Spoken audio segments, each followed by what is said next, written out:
काल रात्रि हवेली का भूत। गांव के एक कोने में वीरान पड़ी काल रात्रि हवेली की कहानियाँ दूर दूर तक मशहूर थी।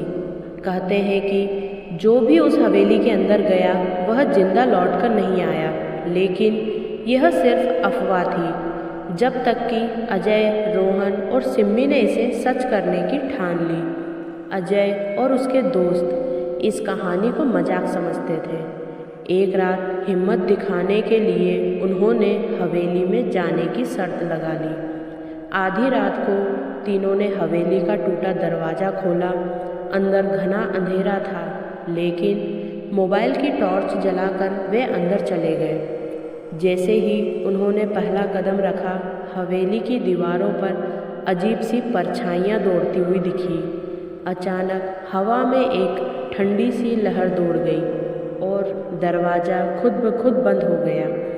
वे जैसे ही हवेली के हॉल में पहुँचे, उन्हें महसूस हुआ कि कोई उन्हें घूर रहा है। सिम्मी ने कांपते हुए अजय का हाथ पकड़ लिया।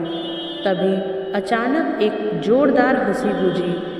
हा हा हा, मुझे लगा था कि कोई आएगा। सभी चौंक कर पीछे मुड़े। वहाँ एक अधजली औरत खड़ी थी। उसका चेहरा जला हुआ था, आंखें लाल आग जैसी जल रही थी और हाथों से खून टपक रहा था। तुम मेरी हवेली में क्यों आए हो? उसकी आवाज़ गहरी और डरावनी थी।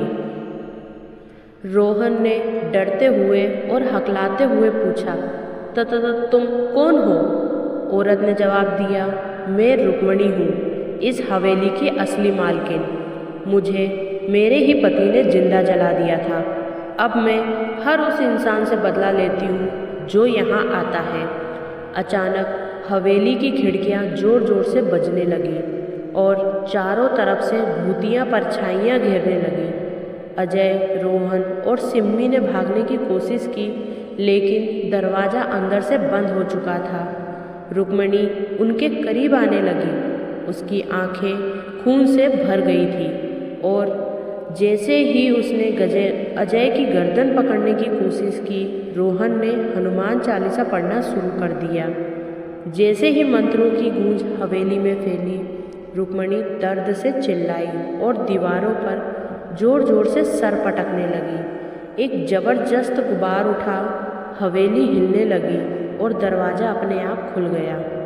तीनों जान बचाकर वहाँ से भागे, लेकिन जैसे ही उन्होंने पलटकर देखा, रुक्मणी फिर से हवेली के दरवाजे पर खड़ी थी और उसकी आंखें अब और भी खौफनाक लग रही थी। उसने एक धीमी आवाज़ में कहा, तुम बच तो गए हो, लेकिन कब तक?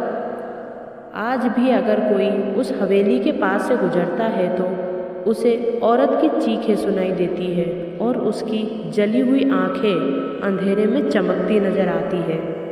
सो दोस्तों, आपको ये कहानी कैसी लगी कमेंट्स करके हमें ज़रूर बताएं, और ऐसे ही मज़ेदार हॉरर स्टोरी सुनना चाहते हो तो हमारे चैनल को सब्सक्राइब कीजिए, लाइक कीजिए और वीडियो को ज़्यादा से ज़्यादा शेयर कीजिए। धन्यवाद।